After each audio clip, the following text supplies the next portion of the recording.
Les enfants et les adolescents autistes peuvent avoir des compétences en langage, motricité ou capacité d'attention très diverses. Depuis 2018, la stratégie nationale a donc comme priorité de favoriser le développement de plusieurs formes de scolarité.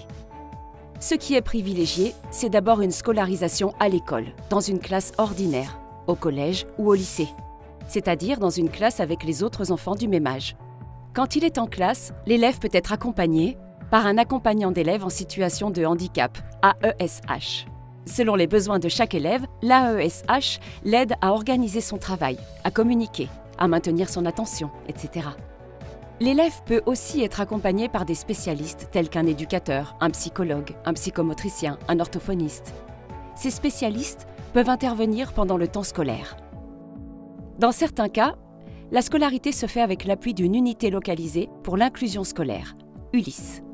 En école, collège, lycée, l'enfant est scolarisé dans sa classe de référence et bénéficie en plus du soutien d'un enseignant spécialisé dans la classe ULIS. Une deuxième solution est, selon l'âge de l'enfant, qu'il rejoigne l'école, mais dans une classe spécifique.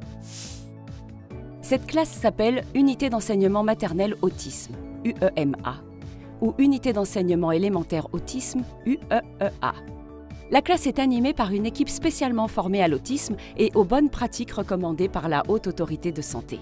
L'équipe se compose en général d'un enseignant spécialisé, d'éducateurs, de psychologues, psychomotriciens et orthophonistes.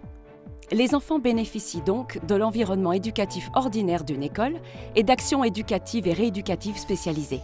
Des temps d'inclusion en classe ordinaire leur sont également proposés. Le dispositif d'autorégulation est une nouvelle forme de scolarité inclusive. Les enfants sont toujours à l'école dans leur classe ordinaire avec leurs camarades de même âge, mais bénéficient, selon un programme individualisé, d'un enseignement d'autorégulation. Au sein de l'école, une pièce leur est dédiée. Dans cette pièce, une équipe spécialisée leur apprend un ensemble de techniques pour améliorer leur attention, leur comportement et leurs émotions tout au long de la journée scolaire. Dès qu'ils se sentent prêts, ils rejoignent leur cours. Une quatrième solution peut être proposée, l'entrée dans un institut médico-éducatif, IME. Cette orientation concerne les enfants qui, pour l'instant, ne peuvent pas s'inscrire dans le rythme ordinaire d'une journée de classe en milieu ordinaire. L'établissement médico-social qui les accueille organise des activités scolaires dans une unité d'enseignement avec un petit groupe d'élèves en complément des activités éducatives ou rééducatives proposées par ailleurs. Aucune orientation n'est définitive. Pendant sa scolarité, un élève pourra passer d'une forme à l'autre de classe et d'accompagnement. Ce sont ses besoins et son évolution qui dictent son parcours. Parcours et orientation qui se concrétisent toujours avec l'accord de la famille.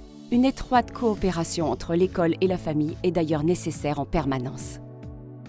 Il se joue dans l'accès à l'école non seulement la question de l'accès aux apprentissages, mais aussi d'inclusion dans la société, pour le présent et pour le futur. Bonne rentrée! #changeons la donne, autisme.gouv.fr